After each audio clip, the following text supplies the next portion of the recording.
El sistema de pensions està en fallida silenciosa i tenim un dèficit estructural que no para de créixer.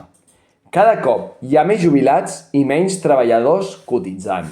I tu, si tens entre 30 i 50 anys, ets la darrera generació que encara pot reaccionar.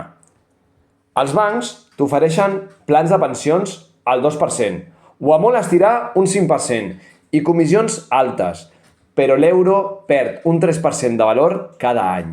Això no és estalviar, això és deixar que el teu futur es podreixi a poc a poc. Quan vaig entendre això, vaig mirar on invertien els rics i gràcies a la meva feina anterior vaig conèixer empresaris de renom i vaig aprendre que tots tenien part del seu patrimoni a empreses americanes.